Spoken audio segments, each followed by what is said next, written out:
A boardwalk, sunny in the day, but at night, it becomes something else entirely. Hidden alleys. Strange people lurking in the shadows. And when the carnival lights go out, the boardwalk becomes a hunting ground. These are 4 disturbing true horror stories that happened on boardwalks. Stories of people who went for a casual walk and found themselves fighting to survive. By the end of tonight's episode, you might think twice before taking that late-night stroll by the water. Boardwalks seem safe, full of tourists, families, street performers. But they also attract the kind of people who can blend in with a crowd, the kind of people you wouldn't notice until it's too late. Tonight, we're diving into 4 true stories, from near kidnappings to bizarre disappearances, that show just how dangerous these places can really be. Story 1. The Van That Waited. In 2017, Megan, a 19-year-old college student, was on vacation with friends in Ocean City, Maryland. It was late, around 1 a.m., when they left the boardwalk after grabbing food. Megan stayed behind to finish her drink, telling her friends she'd catch up. As she walked alone down the now-empty boardwalk, a white van pulled up beside her. The driver leaned out. "Need a ride?"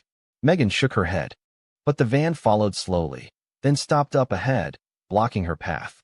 She turned around, heart racing, only to see another man standing behind her. Panic set in. She darted toward a side alley near a restaurant, sprinting until she reached a group of people leaving a late-night bar. The van didn't follow. Later, she learned there had been multiple reports of women being abducted in similar circumstances that summer. Megan believes she narrowly escaped becoming one of them. Story 2. The Stranger in the Funhouse. Kevin, a 22-year-old local, often worked on the boardwalk in Wildwood, New Jersey. One night after work, he decided to take a shortcut through a closed funhouse attraction. Inside, it was pitch black, but he knew the layout. As he moved through the twisting halls, he suddenly heard footsteps behind him. "Hello," he called out. No answer. Then came the whisper, "You shouldn't be here." Kevin froze. A man emerged from the shadows, tall, wearing a mask. Kevin bolted. But as he ran, the man didn't chase him. Instead, he just stood there, repeating, "You shouldn't be here." The next day, Kevin reported it to security. They searched the funhouse and found a sleeping bag, food wrappers, and a collection of stolen purses. Whoever that man was, he had been living in the attraction for weeks. And Kevin had unknowingly walked into his hideout. Story 3. The Vanishing Girl, 1530 to 2300 hours. In 2004, 16-year-old Amanda was visiting the Santa Cruz boardwalk with her cousins. Around dusk, she separated from the group to buy a drink. She never came back. Her family searched for hours before calling police.